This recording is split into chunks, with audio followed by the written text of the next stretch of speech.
The tech executive fired the 68-year-old mechanic on a Tuesday morning.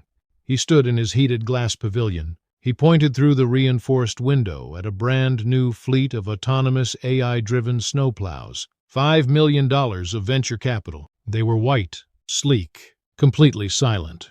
"Human error is a liability we can no longer afford," the 34-year-old executive said. The old man didn't yell. He didn't demand his job back. He didn't say a word. He simply closed his thermos, picked up his steel toolbox, and drove his rusted truck down the mountain. 3 days later, a bomb cyclone hit. The blinding snow froze the AI's laser sensors. The $5 million fleet panicked, emergency locked, and turned into useless white boulders blocking the only road. 500 VIP guests were trapped at the summit. The power grid failed. The temperature dropped to -12. That was when the executive had to trudge through waist-deep snow to the old man's garage. He expected to pay a few $100 for a tow. Instead, the old man handed him a disaster salvage contract. 2 hours of work, $4.2 million. Because algorithms don't know how to fight, and they certainly don't know how to bleed. The mountain did not care about stock portfolios. It did not care about apps. Harlan Flint knew this. He had lived on the jagged spine of Iron Tooth Pass for 45 years. He was a man made of old leather and quiet habits. His hands were permanently stained with diesel soot. His left knee popped every time the barometric pressure dropped. For 4 decades, Harlan had been the chief operator for the county's winter road maintenance. He kept the pass open. He kept people alive. He didn't rely on screens. He relied on torque. 2 miles up the road from Harlan's cinder-block garage sat the Ethereum summit. It was a newly developed, ultra-luxury ski resort. $300 million of imported Norwegian timber, floor-to-ceiling glass, and heated driveways. It catered to people who flew in on private jets and wore ski jackets that cost more than Harlan's truck. The CEO of the Ethereum summit was Julian Sterling, 34 years old, 2 degrees from Stanford, a vocabulary built entirely on corporate buzzwords. Julian wore a white cashmere turtleneck. He drank water imported from Fiji. He did not look at people when he spoke to them. He looked at his tablet. Julian had convinced the county board to privatize the winter maintenance of the pass. He promised a frictionless, smart infrastructure solution. Harlan was summoned to Julian's office. The office smelled like synthetic eucalyptus. Julian sat behind a desk made of polished concrete. Outside the massive window, 6 Nova X autonomous snowplows were parked in a perfect symmetrical line. They had no cabs, no steering wheels, just sloping aerodynamic shells covered in LiDAR domes, ultrasonic sensors, and 360-degree thermal cameras. They ran on lithium-ion battery banks. "We are shifting paradigms, Harlan," Julian said, swiping a finger across his iPad. "These machines process 4 terabytes of terrain data per second. They calculate optimal blade angles. They never get tired. They don't require union brakes. Your contract with the county is terminated. The Ethereum will handle the pass from here." Silence. The faint hum of the climate control system felt entirely too loud. Harlan did not shift in his chair. He did not frown. He looked at the white machines through the glass. Then he looked at Julian. "Snow up here isn't data," Harlan said. His voice was gravel, dry and flat. "It's weight. It's water. It's ice." Julian offered a thin, condescending smile. "The AI accounts for moisture density. We have it covered. Severance packages are with HR downstairs." Harlan didn't take the paperwork. He stood up. He placed his faded canvas cap on his head, adjusted the brim, and walked out. He drove his 1998 Ford F-250 back to his property. He parked outside his oversized corrugated steel barn. He unlocked the heavy padlock. He rolled the metal doors up. The smell of grease, old iron, and hydraulic fluid spilled out into the cold air. Sitting in the center of the concrete floor was a monster, a 1968 Dreadnought V12 rotary blower. It was painted a faded, bruised industrial yellow.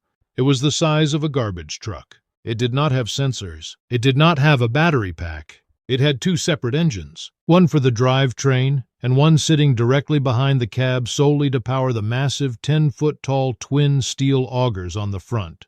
2,000 pounds of cast iron. It drank 30 gallons of fuel an hour. The county had tried to scrap it 10 years ago. Harlan bought it for $1 at auction. He spent his weekends rebuilding the transmission, machining new gears by hand, replacing the hydraulic lines. It was a relic of a time when men built machines to go to war with nature. Harlan grabbed a grease gun. He climbed onto the massive tires. He started lubricating the drive shafts. He didn't know when the mountain would test the Kashmir boy's algorithms, but his knee was popping. The barometer was dropping. He knew it wouldn't be long.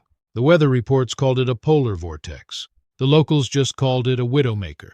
It hit on a Thursday evening, a pressure drop of 24 millibars in 12 hours. The temperature plummeted from a mild 28 degrees to -18 in less than 40 minutes. The wind hit 60 miles per hour. It carried a dense, wet, heavy snow, the kind of snow that turns into concrete the moment it stops moving. At the Etherean summit, it was the grand opening of their winter gala. 500 guests were in the Grand Lodge. Billionaires, influencers, politicians, drinking champagne out of crystal flutes. Julian Sterling stood in his glass-walled command center watching the massive wall of monitors. "Deploy the Nova X fleet," Julian ordered. Outside, the 6 white machines hummed to life. They rolled out of their heated bays. They looked like stormtroopers marching into the white abyss. For the first 20 minutes, the telemetry looked beautiful. The AI mapped the road. The plows moved in a perfect, synchronized echelon formation. Then, the physics of Iron Tooth Pass took over. The wind shifted. It began blasting wet, freezing slush directly into the faces of the autonomous plows. The snow packed tight against the LiDAR domes. It froze solid over the ultrasonic sensors. Ice blinded the 360-degree cameras. In the command center, a red warning flashed on Julian's main screen. Sensor occlusion. Visibility 0. "Engage thermal override," Julian barked. His voice lost a fraction of its polish. "Thermal is blind, sir," the young technician replied. His hands shook over the keyboard. The snow was falling too thick. The ambient air temperature matches the obstacle temperature. The AI can't distinguish the asphalt from the cliff edge. Algorithms do not have courage. They do not take risks. When faced with an unsolvable paradox, they prioritize self-preservation. On the mountain road, all 6 Nova X plows suddenly stopped. Their hazard lights blinked in the whiteout. The hydraulic parking brakes locked tight. Emergency shutdown. Obstacle detected. "Override them!" Julian shouted. He slammed his hand flat on the concrete desk. "Drive them manually."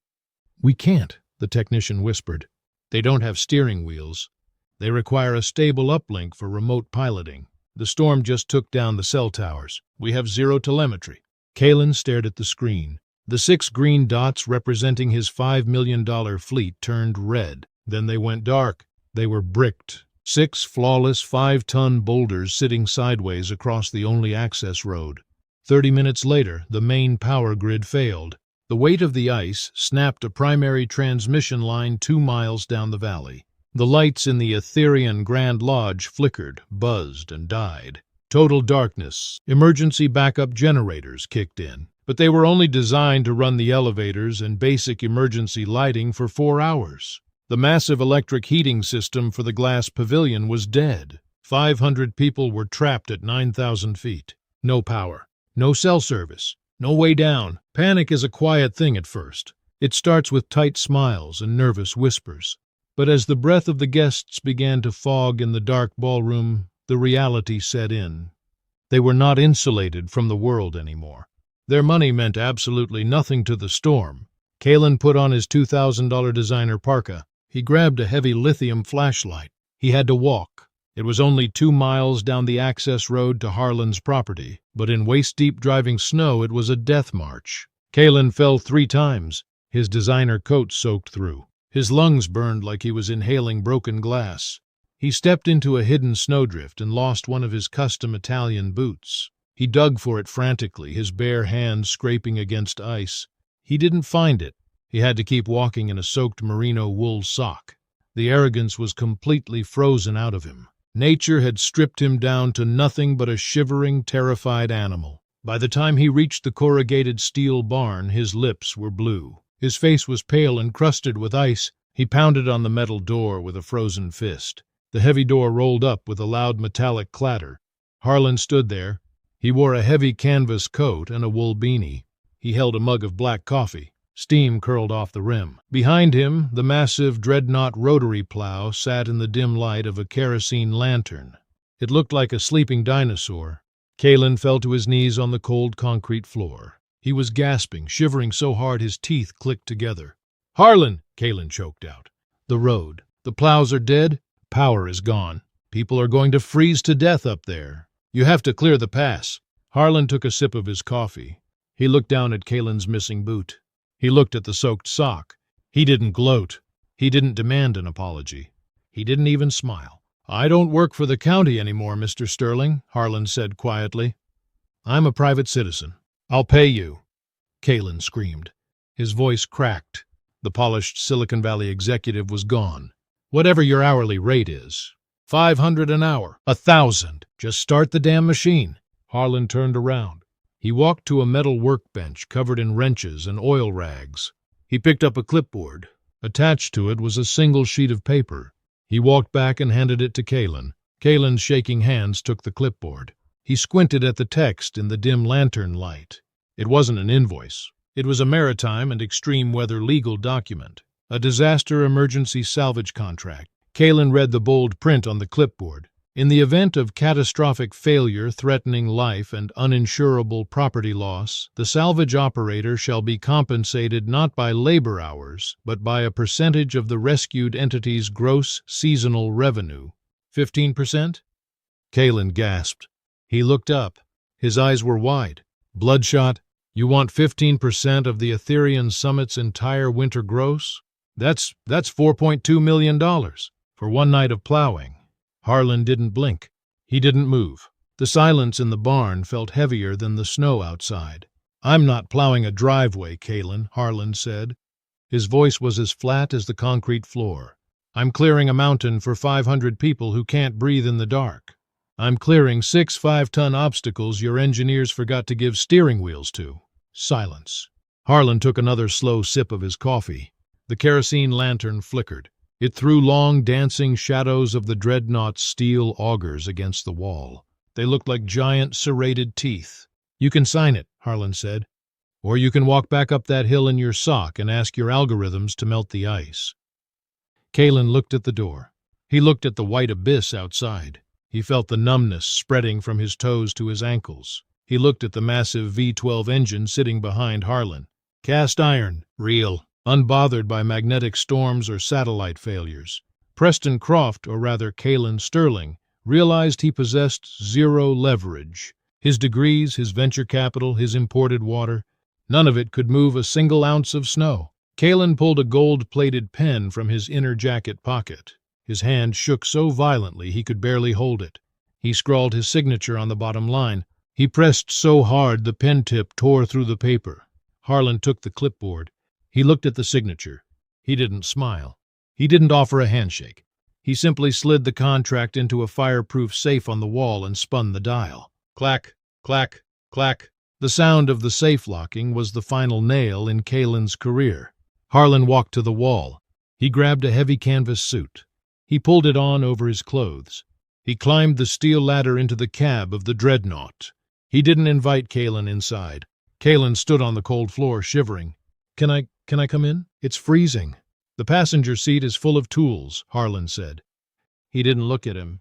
"Wait in your truck, if you can get it started." Harlan reached for the starter switch. He didn't press a button.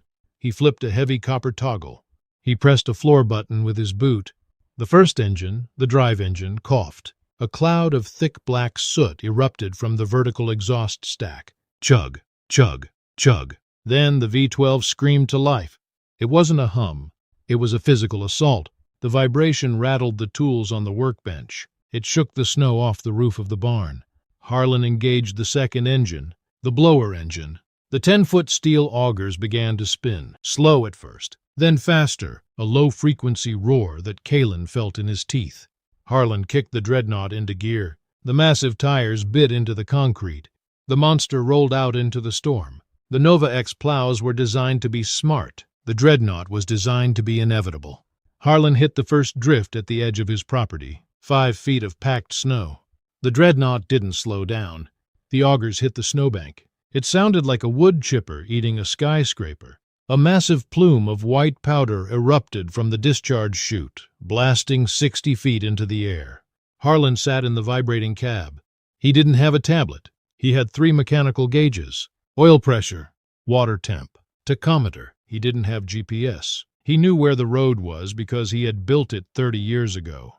He felt the edge of the asphalt through the steering wheel. If you feel you are losing control of your life to algorithms, corporate policies, and screens, you are not alone. Society has engineered us to be dependent. They want you soft. They want you relying on systems that crash when the real storm hits. True power is self-sovereignty. It is the ability to maintain your own engine, navigate your own storms, and hold the line when everyone else panics. If you value grit, discipline, and the quiet strength of the old ways, hit the subscribe button.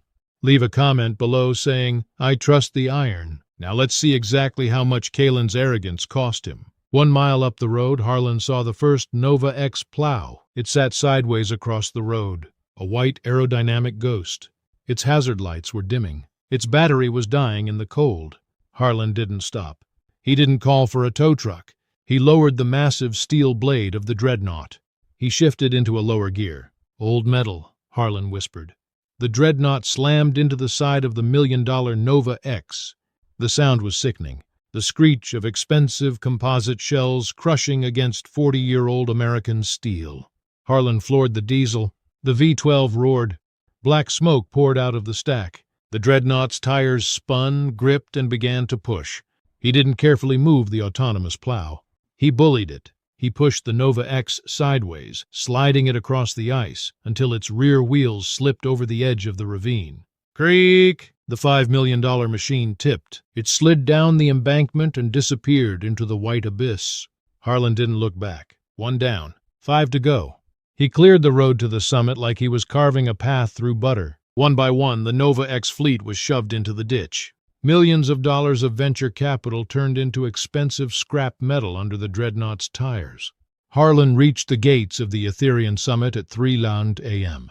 The Grand Lodge was a tomb, a dark glass tomb. The guests were huddled together in the lobby, wrapped in table linens and curtains.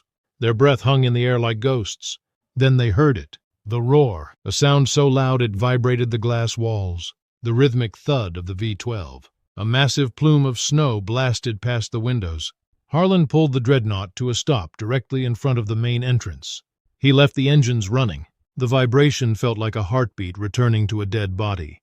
He climbed down the ladder. His boots hit the cleared asphalt with a solid thud. He walked into the lobby. The guests stared at him. He looked like a giant from a forgotten era, covered in soot, smelling of diesel. Harlan didn't make a speech. He didn't ask if everyone was okay. He walked to the reception desk. He picked up a landline phone. It was dead. He looked at the crowd. "The road is open," Harlan said. That was it. He turned around and walked back out into the cold. 4 days later, the sun came out. The storm had passed. The Etherean summit was back on the grid. The guests had been evacuated. Julian Sterling sat in his office. The eucalyptus smell was gone. It smelled like damp wood and failure. A man in a charcoal suit stood across from him, the chairman of the board. "We've reviewed the telemetry, Julian," the chairman said. His voice was colder than the storm, or rather the lack of it. "You spent $5 million on a fleet that couldn't handle an inch of ice. You nearly killed 500 of our most important investors. The sensors. The storm was an anomaly," Julian stammered. He looked older, haggard. "The anomaly was your arrogance," the chairman replied. "And then there's the matter of the salvage contract." The chairman threw a copy of Harlan's contract onto the desk. $4.2 million. Harlan Flint's lawyers have already served the lien. We have to pay it. It's ironclad. The chairman leaned in. "You're done, Julian. Your shares are being clawed back to cover the salvage fee. You'll be lucky if you can find a job plowing driveways with a shovel." Julian didn't argue. He couldn't. He looked out the window. Down at the bottom of the hill, he could see Harlan's garage. A thick plume of black smoke was rising from the stack of the Dreadnought. Harlan Flint was sitting on a wooden stool in front of his barn. He was drinking coffee. He was holding a grease gun. He had just received a check that would allow him to retire in a mansion on the coast. But Harlan didn't want a mansion.